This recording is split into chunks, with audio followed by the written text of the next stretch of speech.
Hopefully you're not too young to know those commercials. Those were great commercials. Thyroid gland, one of those controlled by the anterior pituitary, is found at the base of the throat, just beneath the thyroid cartilage. In the previous video I said cricoid cartilage. That was wrong. I'm never wrong, but this time I am. Thyroid cartilage, beneath that you have your thyroid gland. There's two lobes, and they produce two hormones, thyroid hormone and calcitonin. By thyroid hormone, it's actually two different ones, T3 and T4. Okay, this is what we're looking at. Here's the thyroid gland, connected by the isthmus, or a pathway connecting the two islands there. Go screen, go. Okay. It's a major metabolic hormone. T3 and T4, we just kind of call them both. T4 is thyroxine, but most people just say T3 and T4. The 4 or the 3 actually refers to level of iodine, the number of iodines that make up the hormone. They're easily converted back and forth between the two for different purposes. Oh, excuse me. Smoothie's getting to me. For different purposes, but they're both basically thyroid hormone. And this is why iodine is so important in your diet, because if you don't have iodine, you can't produce thyroid hormone, and potentially if you don't have enough iodine in your diet, you could have a goiter, as you see in this lovely woman here, that enlarged thing on her neck. No, it is not a tumor, it is a goiter. That is her thyroid gland that has grown to monstrous proportions because she doesn't have enough iodine in her diet. You have iodized salt. She does not. So when she tries to produce thyroid hormone, it can't be produced. So the anterior pituitary says, thyroid, make me more thyroid hormone. And the thyroid says, okay, but I'm going to grow a little bit bigger so I can make it. Nothing gets made, no iodine, no thyroid hormone. Anterior pituitary releases extra hormone, thyroid stimulating hormone, onto the thyroid. Thyroid gets bigger, and so on and so forth. This is through negative feedback, constantly affecting the thyroid, but she never produces the hormone. Her metabolism is effed up. So you give her iodine, and that gigantic ball of a thing on her neck will go zoop, and will shrink back down, and she will have a normal size neck and no strange turkey neck anymore. Calcitonin is the second hormone, which works on calcium levels. It's the antagonist to PTH, or parathyroid hormone. When calcium levels are high, the calcitonin is released, and it takes calcium from the blood and it deposits it onto bone. Again, the opposite of what PTH does.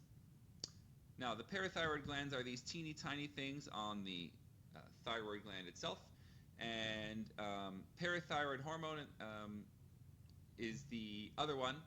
So here previously we saw calcitonin from the thyroid gland, okay, and then as I mentioned before, we have the parathyroid glands, and we have parathyroid hormone. It works in opposition to calcitonin. It stimulates osteoclasts to remove calcium from bone and put more into the bloodstream. It also tells the kidneys and the intestines, don't pee out, don't let out any calcium, absorb as much as you physically can, and it raises calcium levels in the blood. Once again, antagonist to calcitonin. Adrenal glands sit right on top of your kidneys right here, and the adrenal gland has two parts, an adrenal medulla in the middle and an adrenal cortex on the outside. Here you see a cross section. The medulla is controlled through neural pathways, and the cortex is controlled through endocrine pathways, specifically through the blood, of course. And so what are the hormones? Aldosterone is the one hormone, the first one from the adrenal cortex, and it helps to regulate mineral content and electrolyte balance. It also helps regulate blood pressure, and it has its effect on the kidney. Aldosterone is triggered to be released by renin, and renin is a hormone we won't talk much about, but it's released from the kidney. The kidney releases renin to act on the adrenal cortex, and the adrenal cortex releases aldosterone. And here we see renin from the kidney directly affects the adrenal cortex. You also have the anterior pituitary releasing ACTH affecting the adrenal cortex. And those things trigger the kidneys to increase absorption of sodium and water. Again, to affect, it increases blood volume, increases blood pressure, and so on. You also saw in the previous slide a quick thing about ANP, or atrial natriuretic peptide, or ANF, natriuretic factor. We won't talk much about that. It's actually secreted from the heart. The heart is also an endocrine gland, and ANP actually blocks the release of aldosterone, because the heart senses the blood pressure. So when blood pressure gets high enough, it blocks the release of aldosterone so that you don't hold on to excess water. So once again, renin can affect aldosterone release, so does ACTH from the anterior pituitary, and aldosterone reabsorbs or pulls in sodium and water from the kidneys to increase blood pressure, blood volume, and so on. The next one from the adrenal cortex are the stress hormones. These include cortisone and cortisol. You've probably heard of cortisone before because you have cortisone cream. It's probably a 1% cortisone cream. It's the actual cortisone that your adrenal cortex makes. This is long-term stress. It's there to help you deal with various day-to-day kind of long-term stresses, like my girlfriend just broke up with me 1 month ago and I'm so sad. So it's that long-term stress that causes the release of those. Having high levels of cortisone and cortisol are considered to be unhealthy. They are triggers for heart disease and diabetes and stroke and so on. So long-term stress, bad. We'll talk about stress a bit this week. And it's released in response to levels of ACTH, of course, as was aldosterone. Then we have the sex hormones. Yes, the testes and the ovaries produce estrogen and testosterone, but so does the adrenal cortex. The adrenal cortex produces the male androgens and the female ones, specifically estrogen, male ones being testosterone, among others. The medulla is the inside part of the adrenal gland, and it produces two hormones that deal with short-term stress, epinephrine and norepinephrine, sometimes called adrenaline and noradrenaline. And again, they deal with short-term stress, like, holy crap, there's a banana who's about to attack me and kill me, I better run. They're both sympathetic nervous system hormones, so they're stimulatory, they increase blood pressure and blah, blah, blah. And this is showing you the comparison between short-term stress and long-term stress. So short-term stress has to happen so immediately because that banana is going to attack you and kill you, that it's connected through a nerve directly to the adrenal medulla to release adrenaline, whereas through the bloodstream, we have the effect of the adrenal cortex to release cortisone and cortisol. And you can see long-term stress response is going to hold on to more water. It's going to convert fats into energy. Protein and fats get converted into glucose for energy. So it's going to increase your blood sugar. Stress is going to maintain very high levels of blood sugar. That's not healthy, not good. It's also going to suppress your immune system. So the more stressed out you are, the more likely you are to get sick. Also not generally good. Short-term stress response, you're going to increase your heart rate, increase your blood pressure, so that your blood can travel through your body more quickly. It's going to convert glycogen to glucose to make more glucose into your bloodstream. It's going to help you to breathe more. It's going to dilate your bronchioles in your lungs to get more air in. And it's going to increase your metabolic rate, more reactions occurring, more blood flow to your muscles, and so on. Short-term stress. Then we get to the pancreas. The pancreas is a mixed gland, so part of it is for the digestive system and part of it is for the endocrine system. It releases two different hormones, okay? Insulin and glucagon. Insulin is released from the beta cells and glucagon is released from the alpha cells. Glucagon helps to increase blood glucose levels in the blood by triggering the release of glucose from glycogen stores. Insulin helps to take high levels of glucose in the blood and to store it away in cells. It's part of the porting system into the cells that you need insulin. Someone who is diabetic, as we'll see in some of our case studies, has an inability to produce or doesn't respond properly to insulin levels. So they maintain blood sugar homeostasis. Right after a meal, you have very high insulin levels, very low glucagon.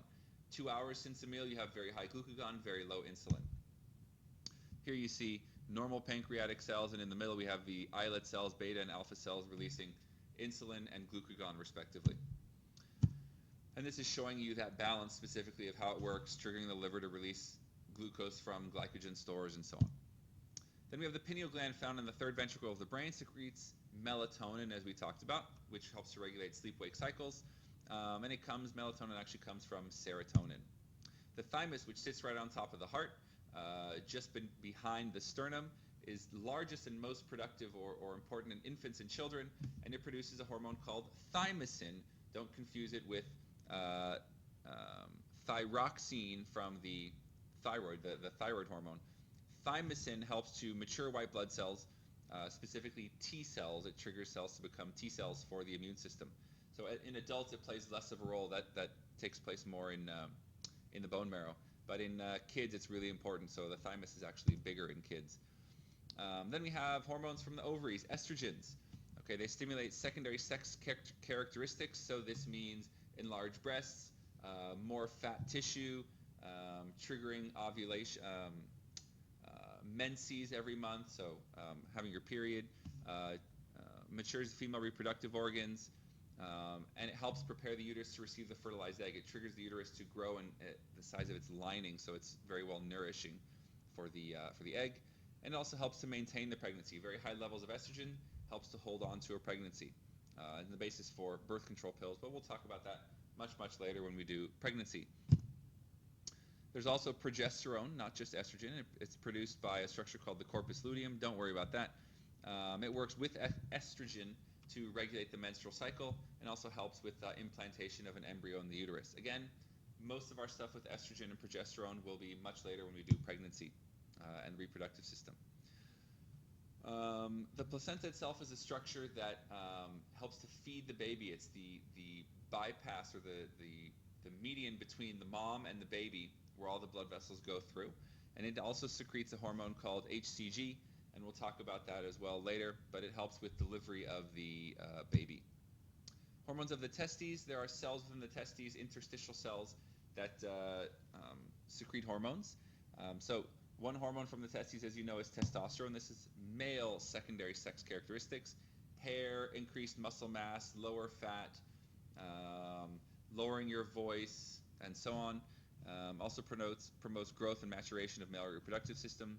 And this is the point at which the male increases levels of testosterone and starts to produce sperm as well. Now there's other structures in your body that we won't talk about that are also endocrine glands, but they're mostly other things. This includes the small intestine, stomach, kidneys, we did talk about renin briefly, the heart, we did talk about ANP or ANF briefly, and there's other regions, all these different parts of your body, including fat, that we now know releases hormones and has an effect on other parts of your body. What happens when you get old? We do know it sucks to get old. If you're female, you're going to go through menopause, which is the ovaries slowly stop producing eggs, releasing eggs, and your hormone levels go down. Lower hormone levels cause problems, hot flashes, and so on. And then you also have growth hormone production, which goes down with age. It's harder to maintain muscle mass, and you slowly stop growing, and so on. And lots of endocrine glands slow their output as you get older as well. So these things can often be measured with blood tests, and you can manipulate them, of course, with some medicines and so on. And on that note, I am out.